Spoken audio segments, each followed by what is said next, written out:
Welcome students. Previous lecture we have learned about the Coulomb's law, and today we are going to learn about electric field. So let us first define what is electric field. Whenever there is an electric charge, then the electric charge is surrounded by an electric field, because the electric lines are radiated, comes out from the electric charge in all the direction. It emits electric field lines in all the direction, which you have studied in the earlier classes as well. So whenever there is a charge, there is an electric field associated with that charge. Electric field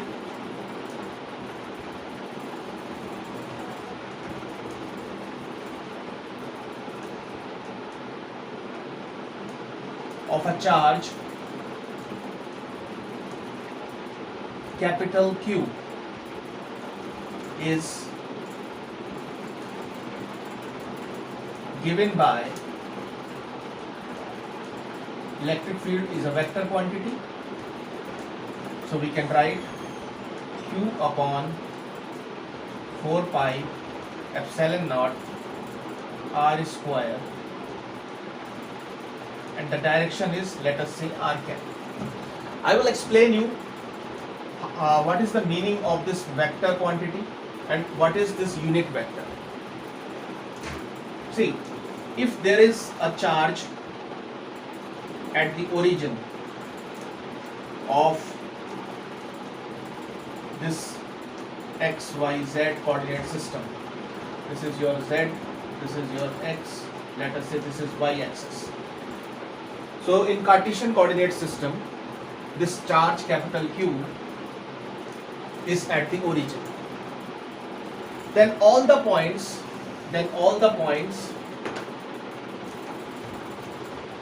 which are at equal distance, all the points which are at equal distance from this Q, let us say this is the point P,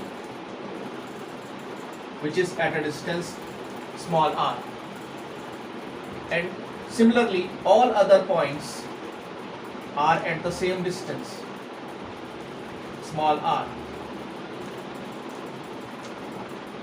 Then what will be the electric field at all these points? All equal distance points from charge capital Q. The electric field will be same at all these points. So you can imagine a sphere. You can imagine a sphere having charge capital Q at the center. Having charge capital Q at the center. Now all the points which are on the surface of this sphere, all the points which are on the surface of this sphere will be at equal distance, which is the radius of the sphere. These distances, let us say this is P1 point, P2 point, P3 point, P4 point, P5 point, P6 point.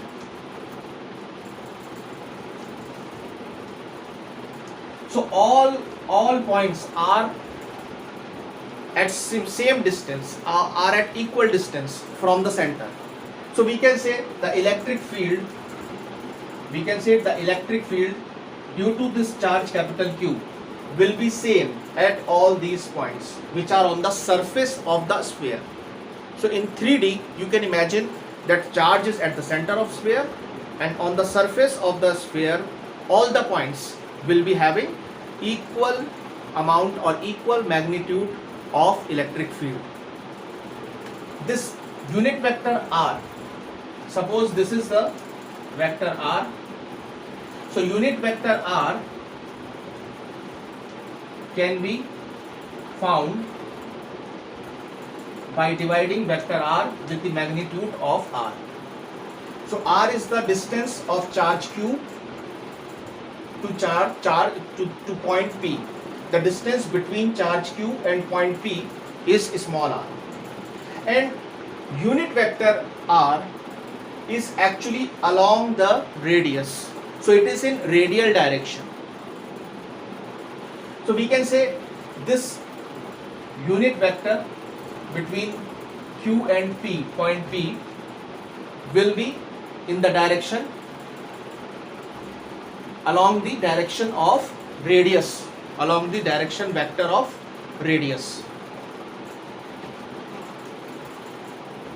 Now suppose if this charge capital Q is placed again in free space at the origin, and you have another charge small q, you have another charge small q, the distance between these two is small r, then what will be the force? What will be the force on small q? If the polarity of both charge is same, capital Q will exert force on small q, and the force will be q into small q upon 4 pi epsilon naught r square. This is from the Coulomb's law formula. This we have got from Coulomb's law formula, and the direction will be again radial direction, or you can say unit vector. This small r cap represents a unit vector pointing from q, charge capital Q, to small charge q, small q, charge small q. So it will be like this. This will be the force on small q because of capital Q. Capital Q will repel small q, so the force will be away from small q. This will be represented by F small q capital Q. Now if you compare these two equations, let us say this is equation number 1, this is equation number 2. If I compare these two equations, then there is a small difference, small q. Otherwise rest of the you can say expression is same. Right hand side of this electric field equation and right hand side of force, electric force equation are same except small q. So if you multiply electric field by q, you will get electric force. Since the force depends upon the distance between the two charges, so I can write force is a function of small r. Small r is distance between the two charges. Similarly, electric field also depends upon the distance between the charge and the point P. You can write here electric field of a charge Q at point P is given by this. So R is the distance between the charge and the point P. This is very important expression, F is equal to QE.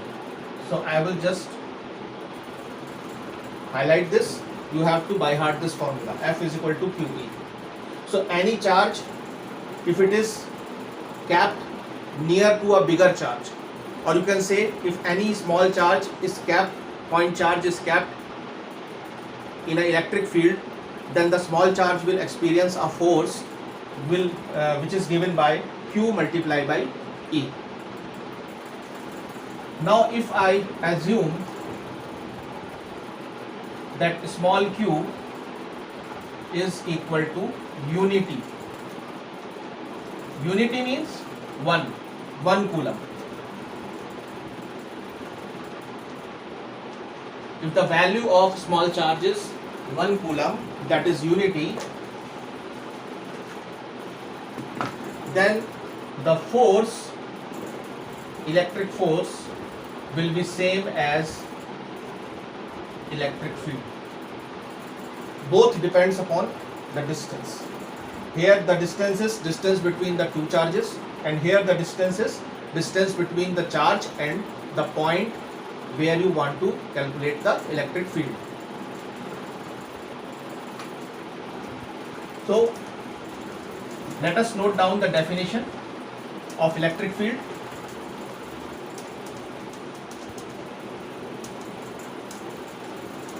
Let us write the equation for definition for electric field. Definition of electric field.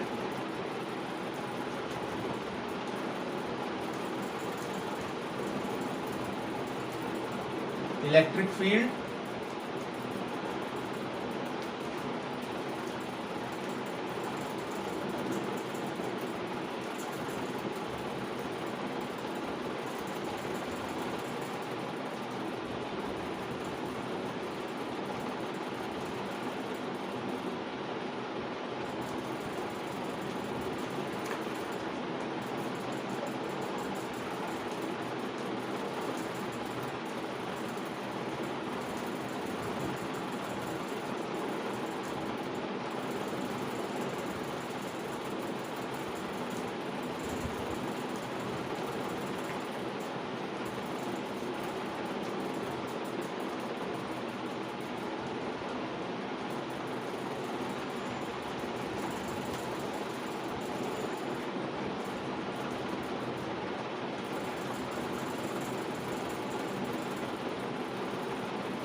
Definition of electric field is electric field due to charge capital Q at some point P in free space is the force that a unit positive charge would experience if placed at the same point.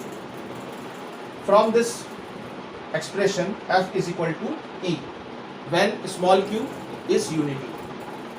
So this definition has come from this expression that force is equal to electric field when your small charge, small q, which we can say it is a unit positive charge. If a small q is unit positive charge and it is placed at the point P, then the electric field would be same as the force on the small unit positive charge Q. Now see electric field due to system of charges.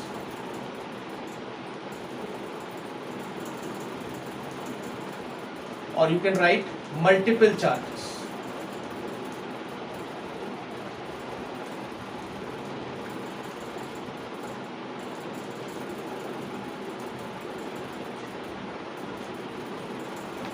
So if there are more than one charge, then obviously we will use vector analysis to find the net electric field at a given point.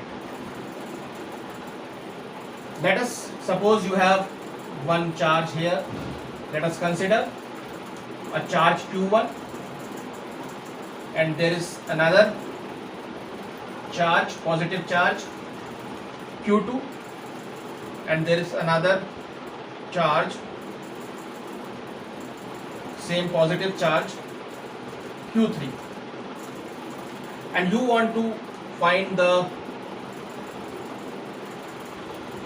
net electric field at this point P.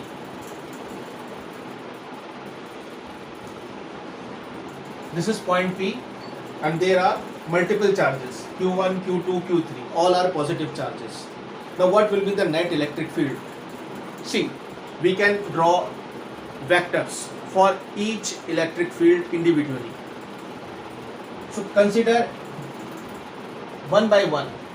Consider each charge individually. First consider Q1. Now because of Q1, there will be a electric field at point P. Let us say it is E suffix 1P. The distance vector between Q1 and P, let us say it is R1P.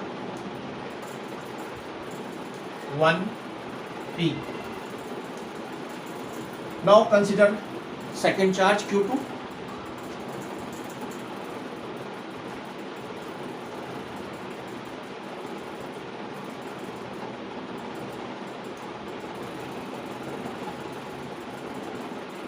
The distance of charge Q2 from point P, let us say this is R2P. The electric field due to Q2, let us say it is E2P.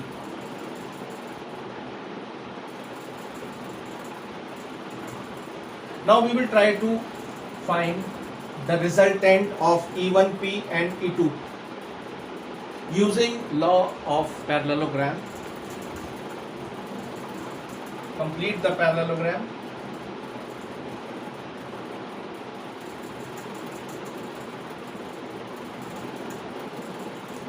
And just draw the resultant.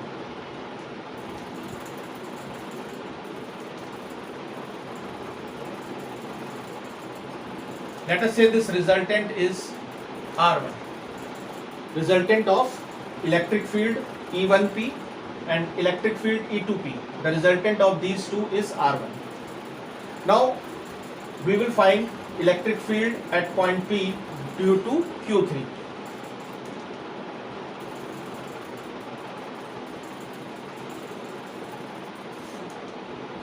So this will be in the upward direction. This will be in the upward direction. Let us name it E3P. Now find the resultant of R1 and E3P using law of parallelogram.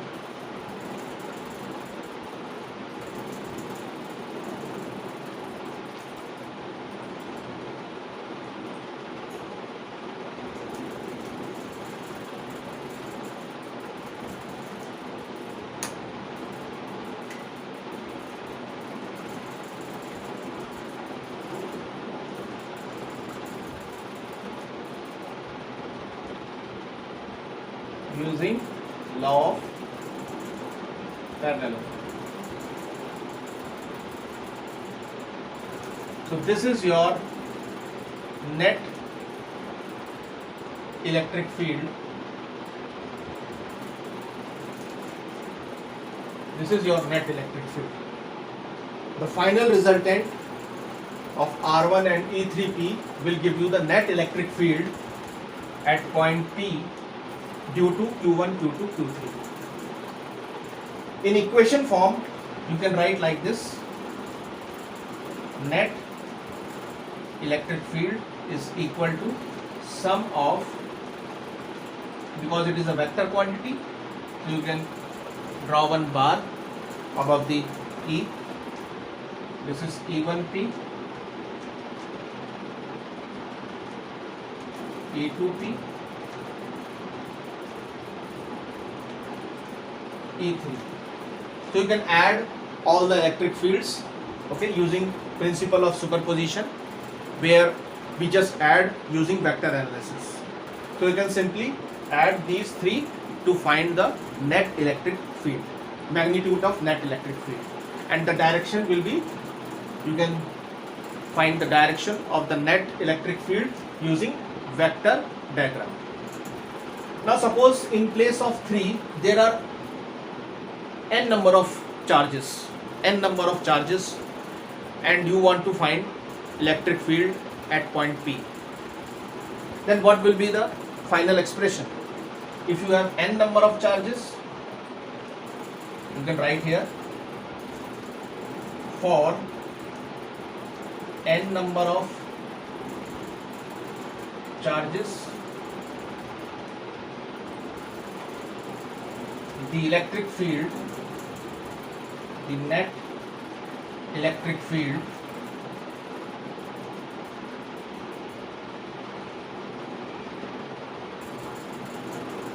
at point P is given by, so you can write here F net is equal to F1P plus F2P and lastly Fnp. So you can add all the E, net electric field. Don't write F, it is E. So net electric field at point P will be the algebraic sum of all the individual electric fields. If I write the complete formula, then this will be Q upon 4 pi epsilon naught R1P square. E2P will be Q upon 4 pi epsilon naught R2P square, and finally Q upon 4 pi epsilon naught Rnp square. So this we can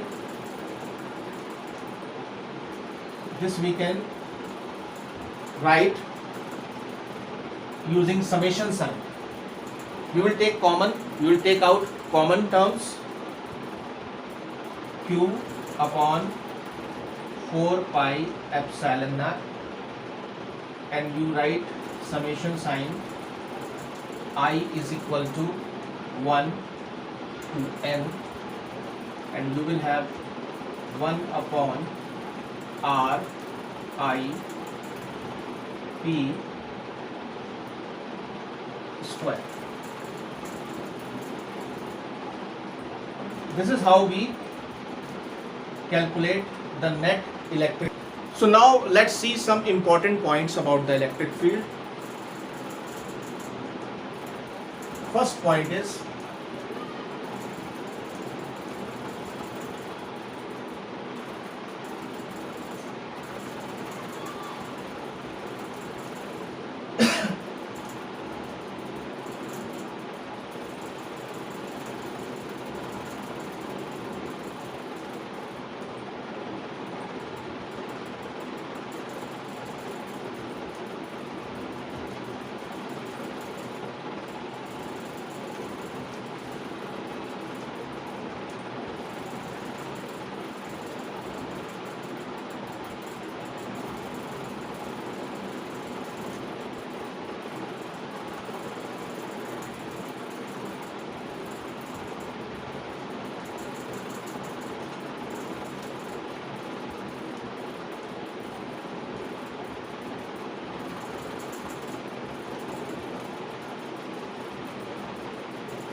we have noted few important points about the characteristics of electric field. First important point is electric field exists at all points in three-dimensional space. It means that if there is a charge, then it will be surrounded by the electric field which is emitted by this charge. So the field will be present at all points, at every point which is in the surrounding of that charge. So it will be spreaded, field will be spreaded from the charge, it comes out from the charge. If it is a positive charge, the field comes out in all the directions, everywhere in three-dimensional space. Second important point is electric field is dependent on coordinate small r. So electric field at every point, it will be depend upon the distance between the charge and that point. If you want to find the magnitude of electric field at a certain point P, then that magnitude of electric field at point P will depend upon the distance between the charge and that point P. Next important point is, for positive charge, the direction of electric field is radially outwards. On the other hand, for negative charge, the direction of electric field is radially inwards. We have already studied, we already learned this in the previous classes, that positive charge radiates or emits electric field radially outwards. Negative charge, for a negative charge, the direction of electric field will be inward, radially inward. We will see more in detail later on, how a field comes out of a charge if it is a positive charge, and how field moves inside the charge if it is a negative charge. Last point is, at equal distances from charge Q, the magnitude of electric field is same. So if there is a charge, all the points which are at equal distance from this charge will have same or equal electric field. The electric field is equal at all the points which are at equal distance from the charge. Just now I have explained, if charge, let us consider a charge at the center of a sphere, then all the points on the surface of sphere will be equidistant from the center. So the electric field at every point on the surface of the sphere due to charge Q will be same, will be equal. Electric field will be equal at all the points on the surface of the sphere of which the charge is at the center. Now see what is physical significance. What is physical significance of electric field?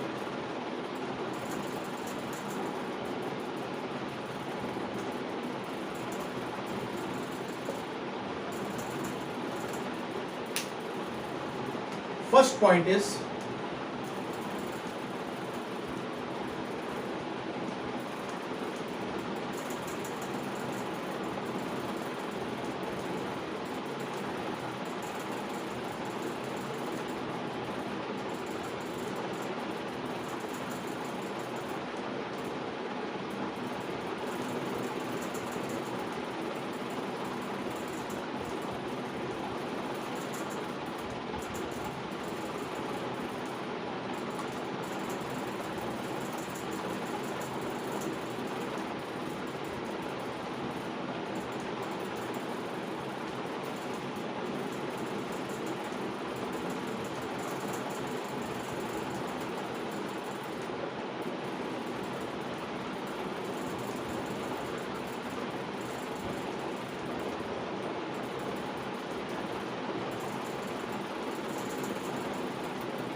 First point is the accelerated motion of charge q produce changing electric and magnetic fields.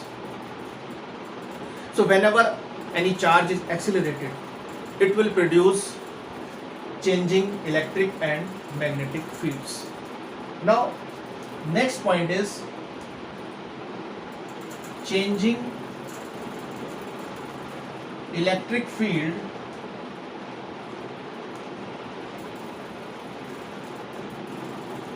produce magnetic field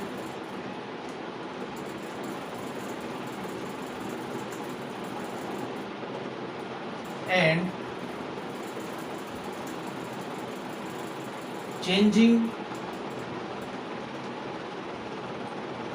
magnetic field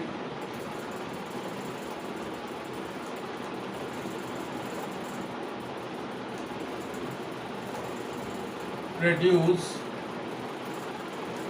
electric field.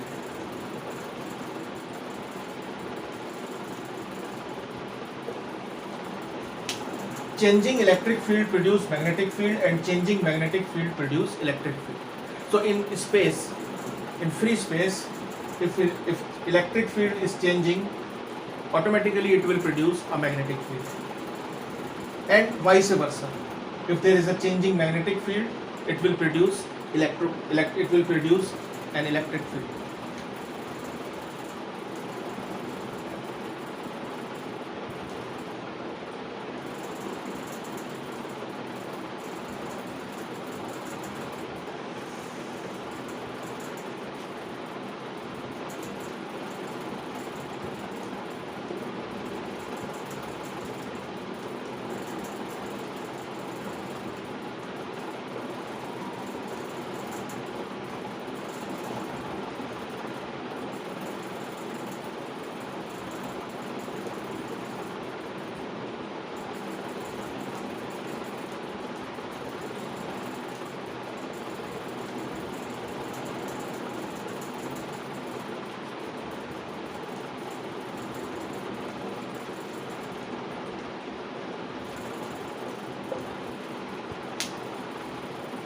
Third point is this interplay of induced electric field and magnetic field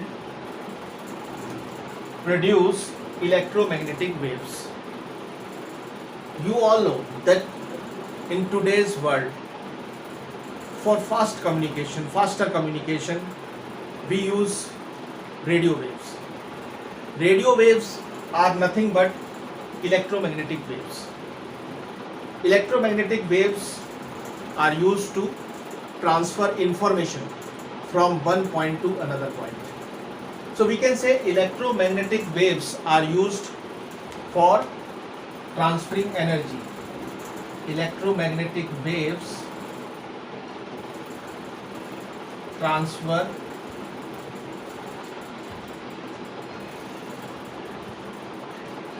energy. Even in your mobile phone, the network which you receive is basically electromagnetic wave, which nowadays we call a radio wave. So radio wave is produced by changing electric field and magnetic field, because this is the physical significance of electric field. Whenever electric field changes, it will induce magnetic field, and whenever there is a changing magnetic field, it will induce electric field. So this interplay of induced electric field, magnetic field and electric field, this interplay, this produces electromagnetic waves. So if you have a source to produce electromagnetic waves, you can propagate the electromagnetic waves with the velocity of light. So the greatest speed by which the information can be transferred or transmitted is actually the speed of light. So the electromagnetic waves travel with the speed of light, and so is the information which is carried by electromagnetic waves. So this is the physical significance of electric field in the real world. Now let us see electric flux.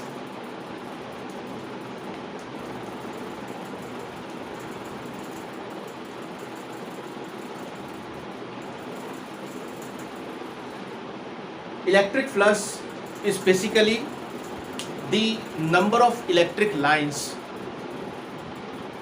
passing through or cutting through a surface. Suppose we have a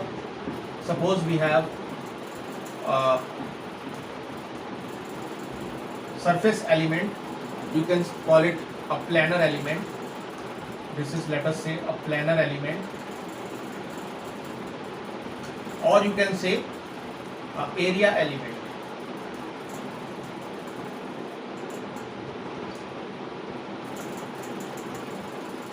Area element of area delta S, and let the direction of electric field is in the x direction. This is the electric field in the x direction. Fine.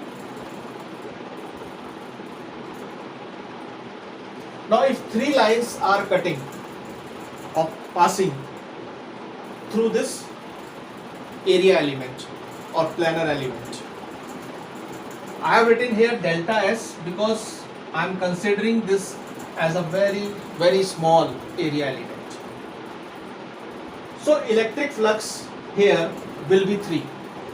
Electric flux here will be 3.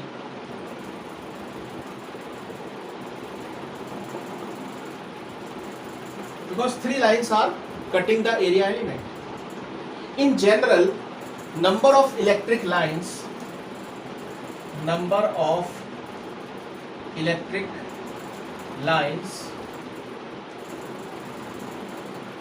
passing through a surface or area element or passing through a surface or area is called electric flux.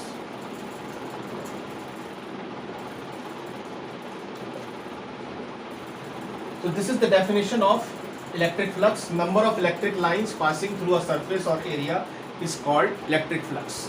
Passing means cutting through the area. Now the definition is, suppose it is a very small element delta S, very small area element delta S, then the small flux is denoted by phi. Very small flux for this very small area element will be given by E dot product delta S.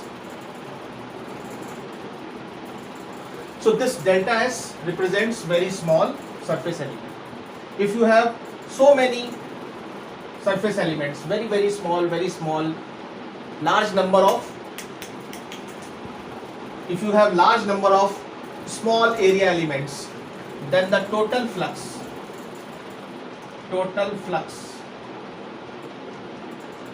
will be phi summation all area elements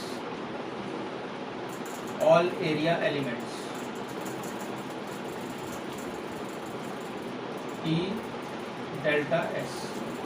Now if you add all area elements, so delta S for all the area elements of a body will give you the total area S. This S is total surface area. Now see, why we have used this dot product? We have used this dot product because we know if the surface element is perpendicular, or you can say normal to the electric field, then only maximum electric field lines will cut the area element. If the area element is normal, see, area element is like this and the electric field is like this in this direction. So the area element is normal to the electric field. So maximum electric lines will cut through the area. If the area element becomes parallel to electric field, then whether electric field lines will cut the area element? No. So we can say when theta is the angle between the electric field and the area element. When theta is 90 degree, the flux will be maximum. When theta is 0 degree, then the flux will be minimum. If you consider the area vector, then what is area vector? See, if you have one planar area, or you can say very small area element delta S, then what will be the direction of the unit vector or the vector of this area? It will be normal to the, if this is your area element, then what will be the direction of the vector of this area element? It will be normal to the surface. If it is a body,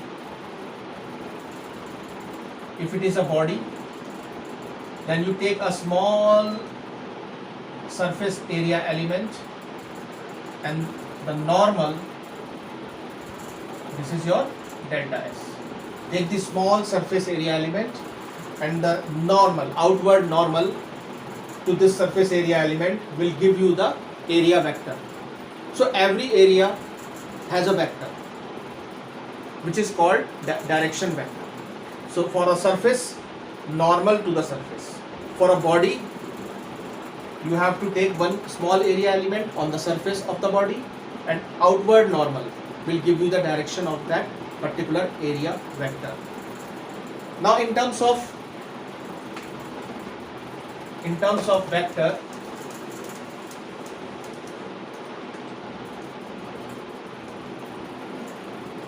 total electric flux,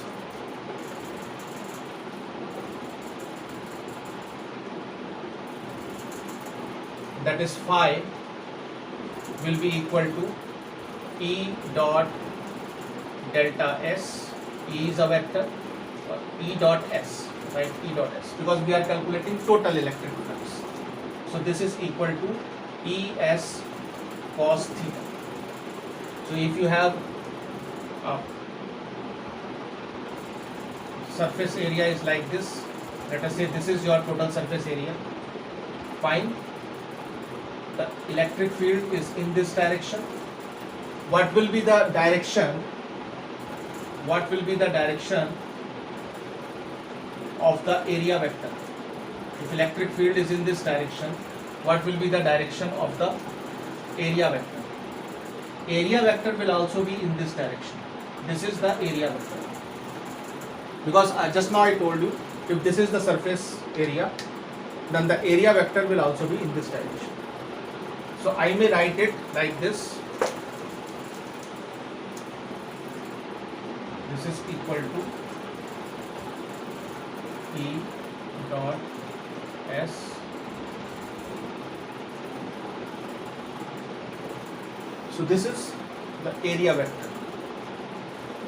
What will be the, suppose if it is at 90 degree, what will be the, if the area vector makes 90 degree angle with the electric field, area vector is in this direction and electric field is in this direction, then what will be the angle? 90 degree. So the flux will be, electric flux will be Es cos 90 degree, which is 0. So the flux will be 0 when area vector is perpendicular to electric field. In this case, area vector is parallel to electric field, so the angle is 0.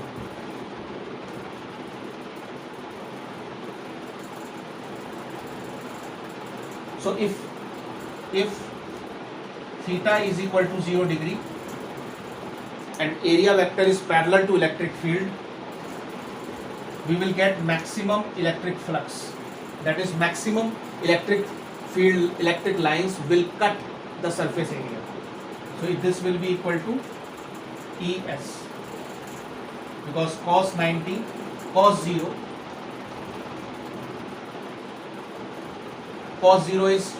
degree is 1. So this is equal to, you can write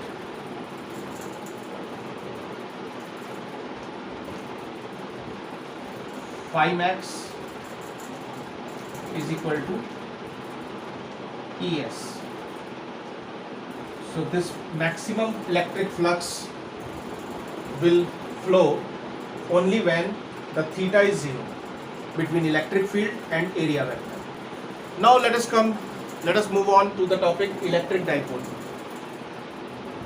Electric dipole, it is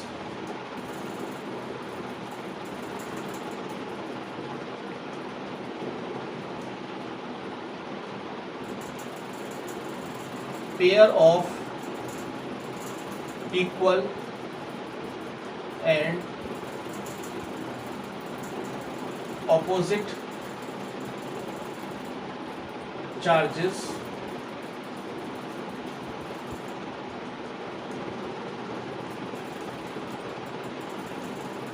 separated by a distance 2a. This is the definition of electric dipole. If you have a pair of equal and opposite charges which are separated by a distance 2a, then it is called electric dipole. Let me draw the figure. This is a, let us say, positive charge, and this one is negative charge. Equal and opposite charges separated by a distance 2a.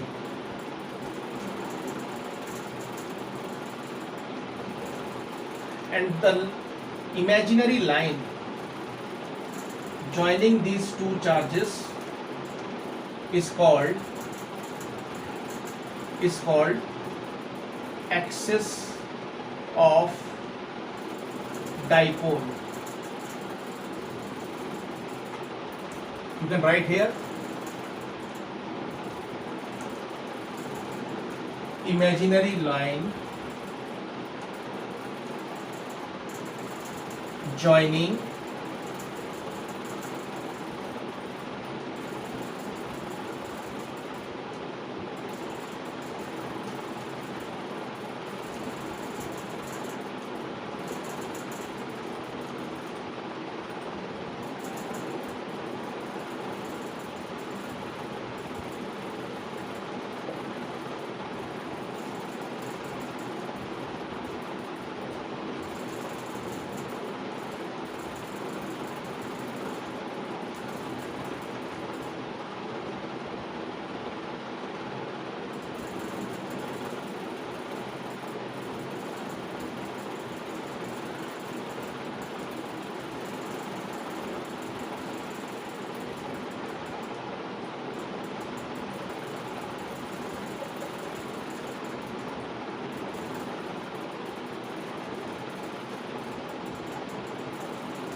So the definition we have seen, dipole is a pair of equal and opposite charges separated by distance 2a.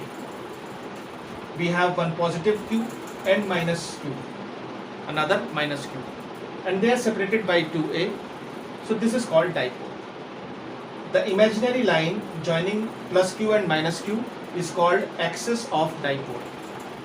The direction of dipole is from minus q towards plus q. So I will show you here. This is the direction of dipole. This is dipole vector. This is the dipole vector. And the midpoint is called, midpoint on the axis is called center of dipole. Center of dipole. This is the midpoint of dipole. Center of dipole. And this is dipole vector. It is along the axis and it points towards positive charge, from minus charge to positive charge.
Now let us see electric field due to dipole.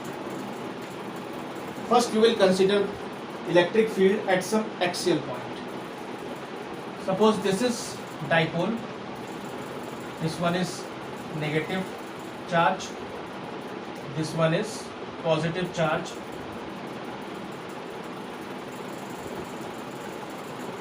and this is the axis.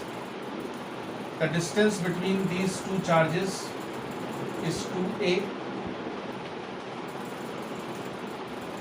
This is the midpoint, or you can say center of the dipole. Now we have to consider a point which is on the axis. So let us say this is the point. This is the point P.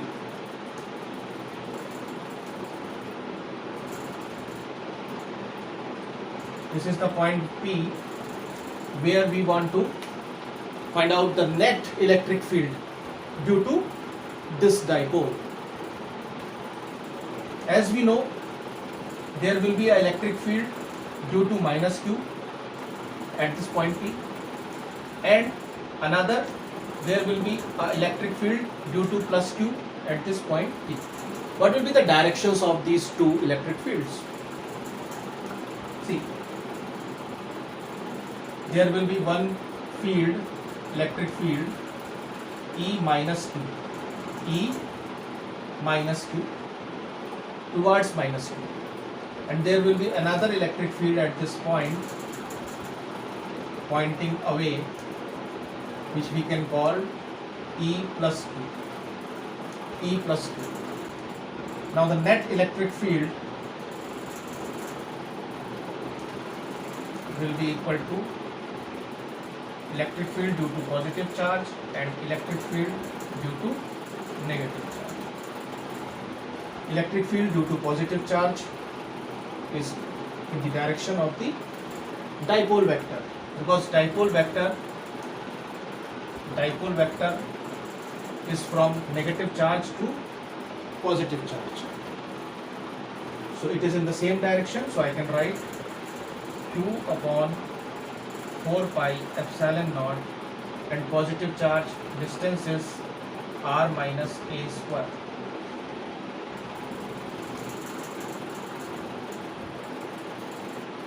And for negative charge,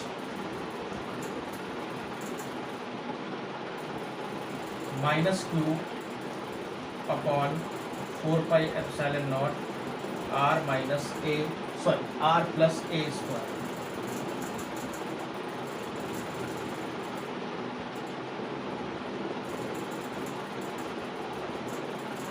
So the net direction is in left side. Net electric field will be towards left. So the dipole vector is towards left. So I will write unit vector P.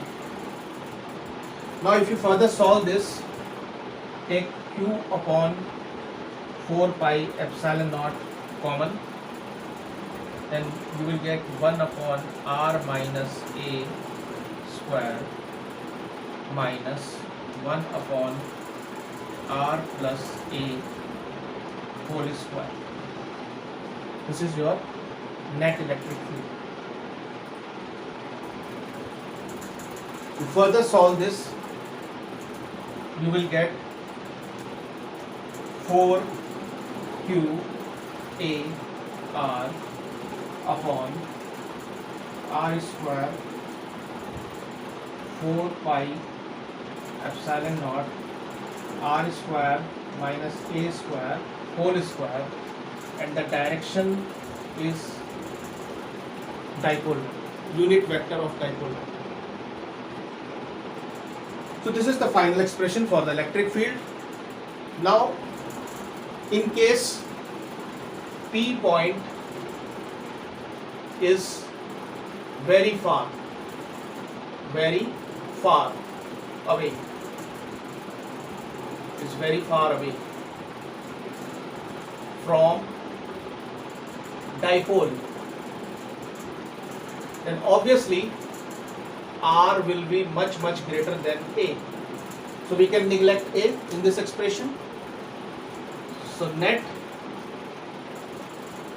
electric field will be 4q A R upon 4 pi epsilon naught r raised to the power 4. So you can cancel one r. 4q A upon 4 pi epsilon naught r cube. Now when we say dipole vector P, the value of dipole vector, the magnitude of dipole vector, which we call as dipole moment,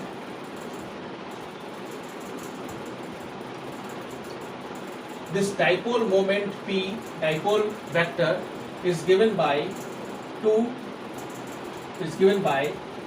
the charge which is in the charge which is present in dipole multiplied by the distance between the two charges.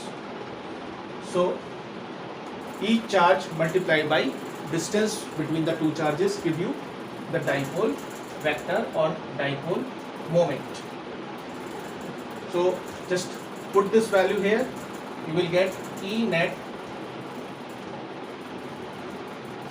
is equal to 2QA. So you can write here 2 multiplied by 2QA or Q2A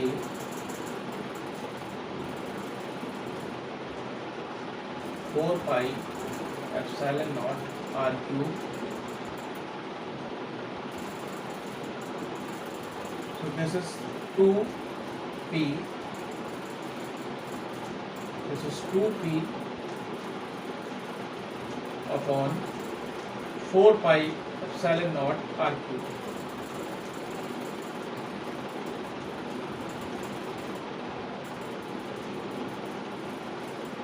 So this is the final value of the net electric field at an axial point.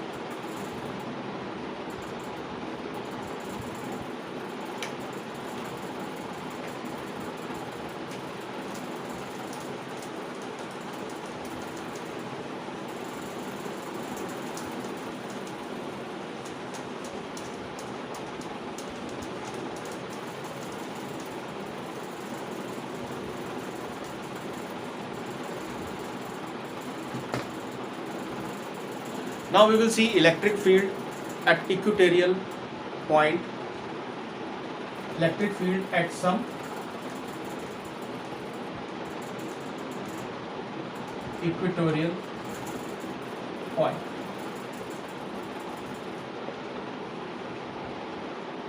Suppose we have a dipole here, one positive charge, one negative charge.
Suppose this is the dipole, distance between the two charges is 2a, and there is a point P which is at the perpendicular bisector. This is the perpendicular bisector which we call equatorial point. This point P lies on the perpendicular bisector of the dipole. This is the perpendicular bisector of the axis, and point P is on the perpendicular bisector, which we also call equatorial point. Now at this point there will be two electric fields again. This will be in this direction, E plus Q, and there will be one electric field, E minus Q. Because for negative charges the field will be radially inward towards the charge, and for positive charges the field at any point is outward, radially outward. So these are the two electric fields. So what will be the net electric field? Let us suppose this angle is theta. This angle will also become theta. Let us assume the angle are same, theta. What will be the net electric field using law of parallelogram? You can find the net electric field. So this is your net electric field. What will be the angle here? Theta. This angle, same theta. So it's clear, if we get the cosine component, the projection of this on this x-axis and the projection of this electric field on this axis, so we will get the net electric field. So E net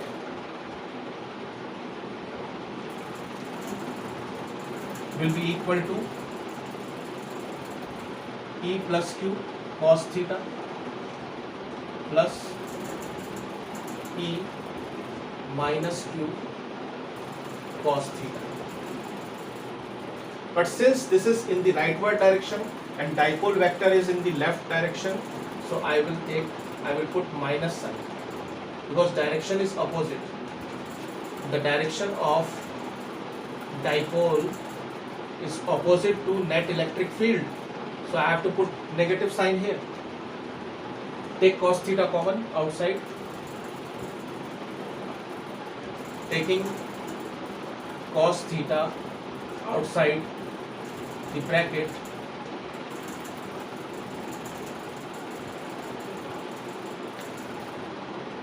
what is cos theta in this diagram? Just see what is cos theta. This is theta.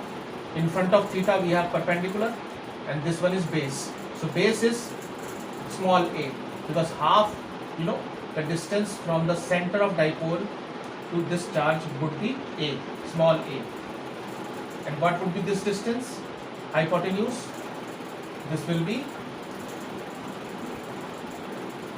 r square plus under root r square root of r square plus a square.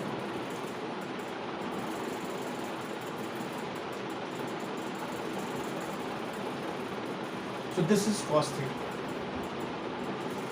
Because the distance from the center of dipole to the point P is small r.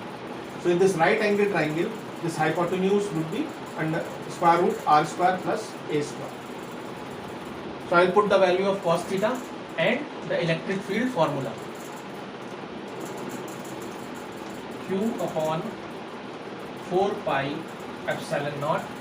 What is the distance between plus Q and point P? Square root r square plus a square. So square of this distance between these 2 points is, the square root will be eliminated. So I will get r square plus a square. R square plus a square. And for negative charge E minus Q, it will be minus Q upon 4 pi epsilon naught. Distance will be same, square of the distance r square plus a square.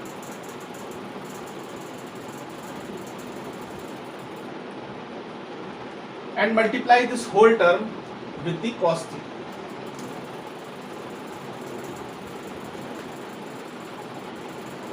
Alright, so now what will be the net? Take the common terms outside the bracket. So I will just write here minus Q upon 4 pi epsilon naught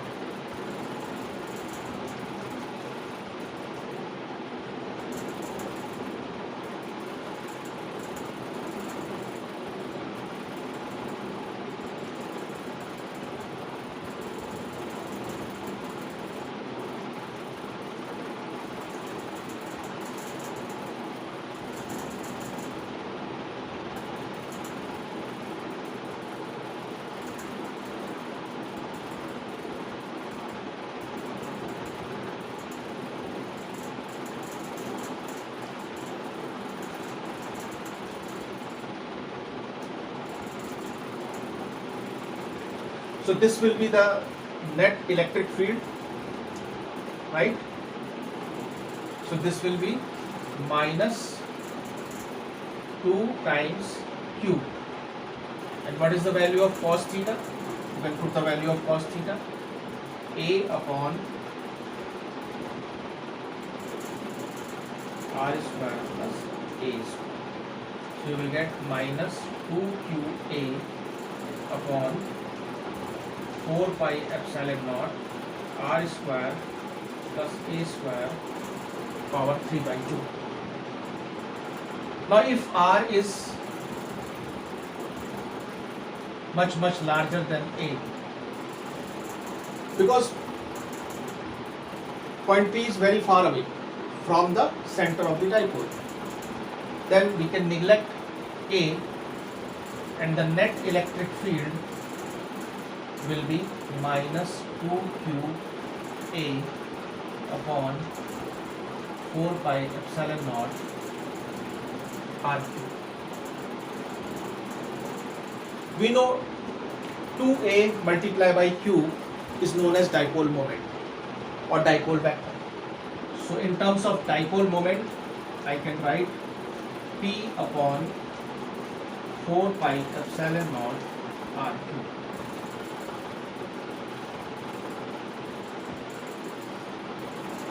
Now we will discuss about a dipole which is capped in a uniform electric field.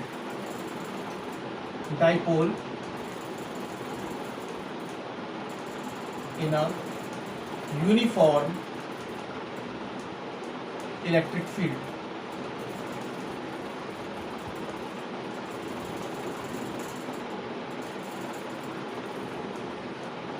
Suppose you have a dipole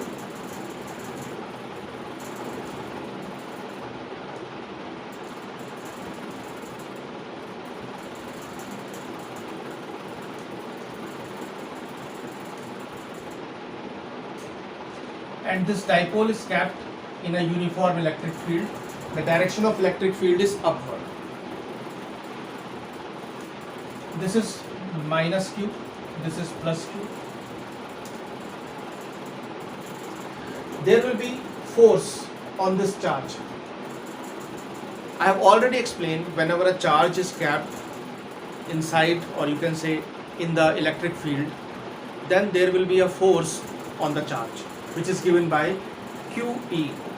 So Q multiplied by E will be the force on the charge which is kept in the electric field. Since it is negative charge, so the force will be minus QE. The force will be QE in the opposite direction. Field is in this direction, force will be in this direction. Since this is positive charge, the force will be in the upward direction, QE. So equal forces, but they are anti-parallel. Equal and anti-parallel forces. Equal and anti-parallel forces will act on dipole. If you see, net force on this dipole will be zero, because equal force is acting downward, same force, equal force is acting upward. So net force is zero. But since these forces are equal and anti-parallel, there will be a torque produced in this dipole. If this is the center of the dipole, then there will be a torque produced in this dipole. Torque is denoted by tau. What will be the torque equation here? How you will calculate the torque? Torque is equal to force. Take any of this force, both forces are equal. So the force is QE, and multiply this force with the perpendicular distance. Perpendicular distance means the perpendicular distance between these two forces. The distance between the dipole is 2a, the distance between the two charges is 2a. So the perpendicular distance would be, what will be the perpendicular distance? Let us say this is angle, let me draw this vertical here. So this is angle theta. Let us say this is angle theta. Then what will be? This is 2a. So this will be 2a cos theta. This will be 2a sin theta. So this will be 2a sin theta. Perpendicular distance is 2a sin theta.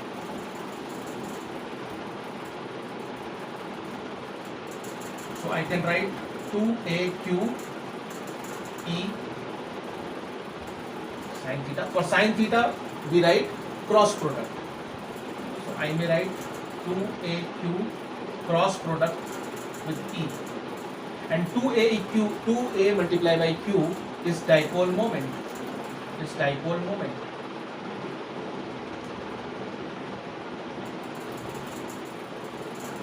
What will be the direction of this torque? The direction of this torque will be, you can find the direction using right hand thumb rule. Just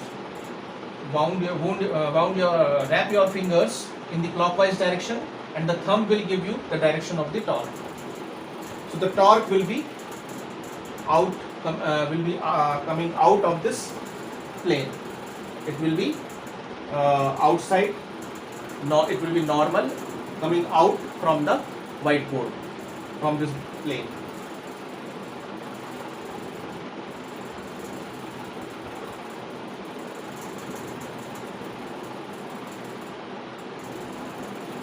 So we can calculate torque using dipole moment and electric field. Torque is given by the cross product of dipole moment and electric field.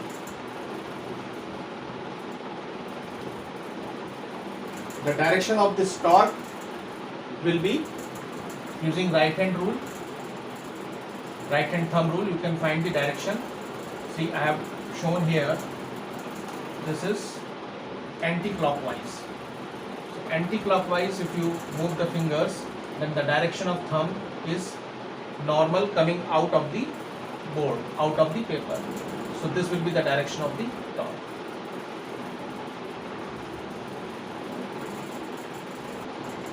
Now let's see what is continuous charge distribution. Because practically what we see, the body, if we find some charged body, then the charge is uniformly distributed on the surface of the body. Till yet we have studied discrete charges. But why we studied discrete charges? Because the mathematical operation becomes simpler on discrete charges.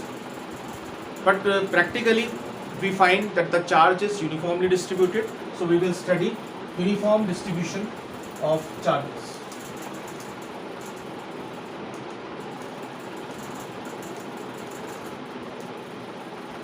Uniformly distributed charges.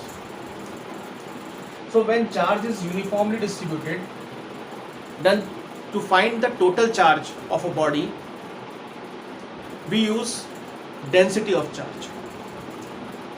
So instead of using charge, here we will consider the charge density of the different types of bodies or different type of material. Suppose we have, first we have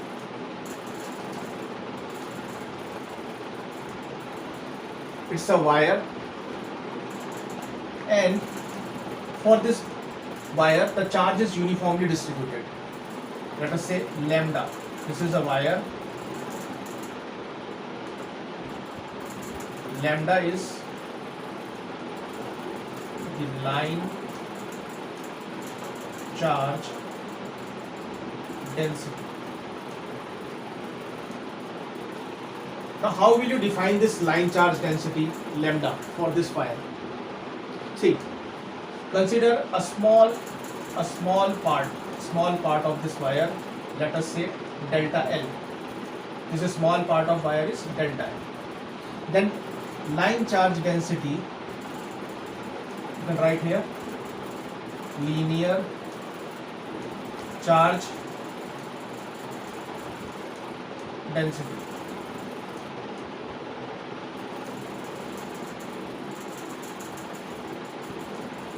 So for this small element delta L, lambda can be written as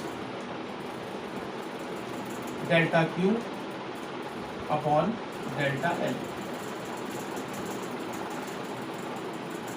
So the charge delta Q is very small, and this delta Q charge, basically it is the charge contained by this small element delta L. So this way we can define the charge density, linear charge density for any wire. Similarly, for surfaces, we have surface charge density.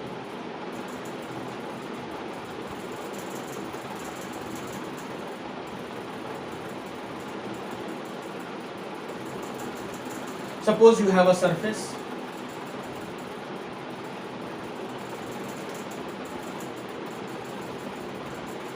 This is one surface, and there are many small elements in this surface. Take only one element.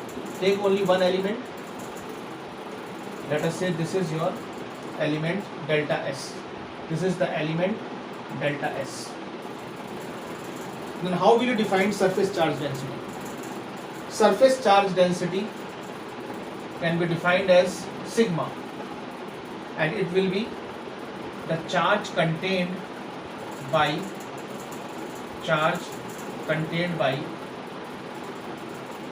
the surface element divided by the surface element. So here this is the surface charge density. Unit for linear charge density is coulomb per meter, and unit for surface charge density is coulomb per meter square, because this is area element. Similarly, the last one is volume charge density.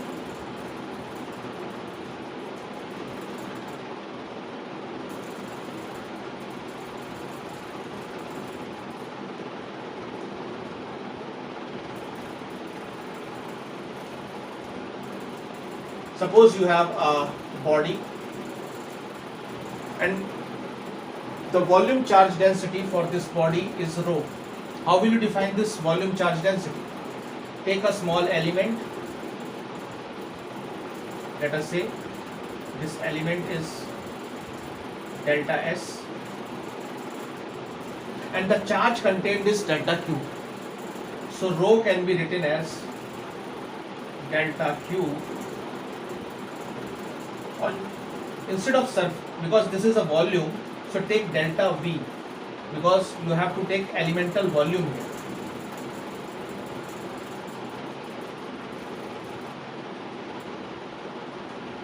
So this will be delta Q upon delta V. This is the volume charge density. It is denoted by rho and the unit is coulomb per meter cube. Coulomb per meter cube. So when we have distributed charge, we don't use discrete charges. We cannot use the formula for discrete charge for finding the total charge of the body.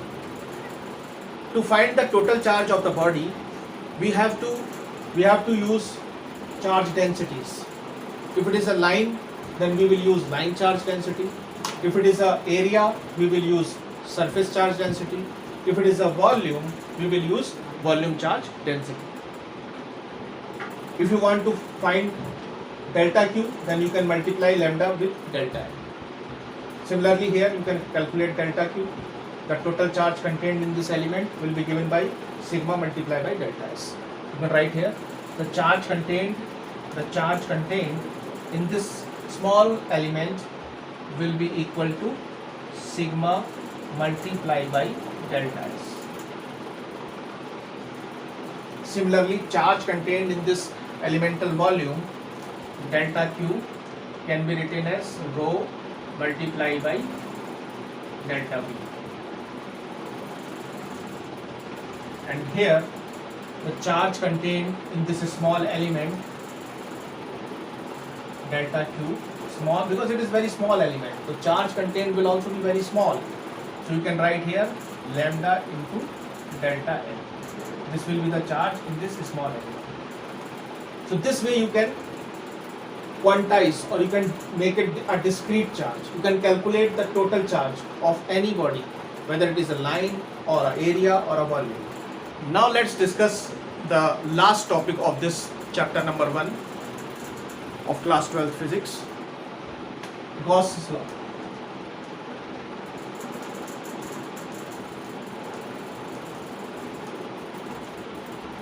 Let us consider a sphere.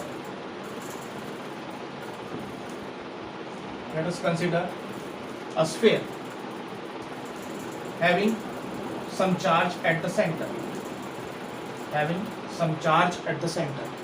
Radius of the sphere, let us say radius of the sphere is small r.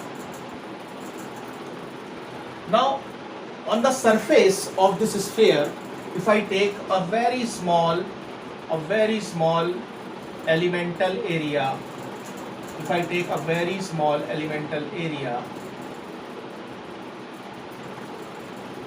then let us say this is very small elemental area delta S, then the electric field cutting through this area element will be in this direction.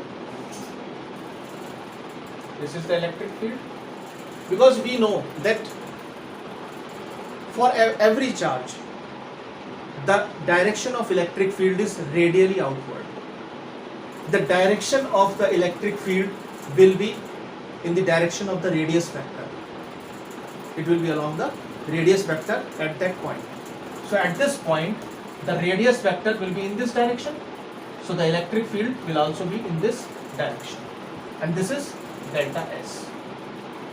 Now if I calculate the flux cutting through this small elemental area, then the flux will be very small flux, delta phi,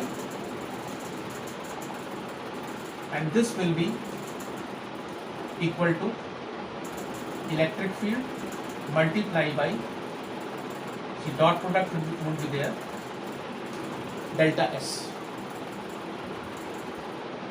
Now how will you calculate total flux?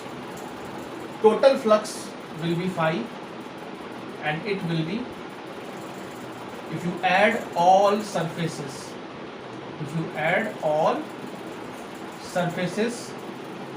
just like delta S, because there will be thousands or crores of delta S on the surface. Delta S is very small element.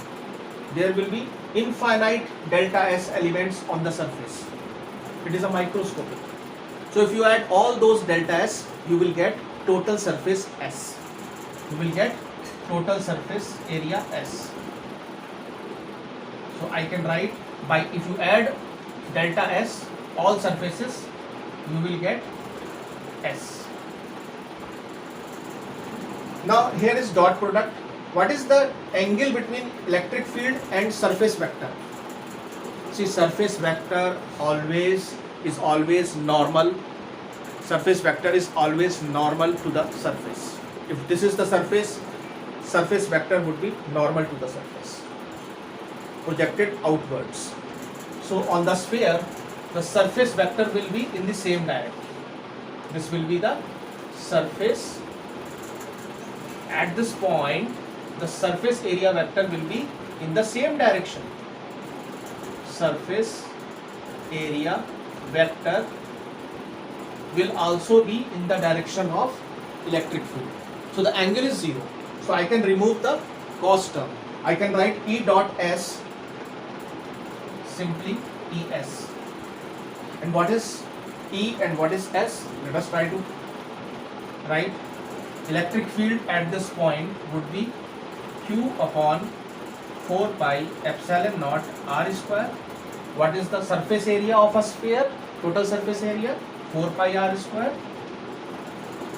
R square will get cancelled. 4 pi will get cancelled. This you will get Q upon epsilon naught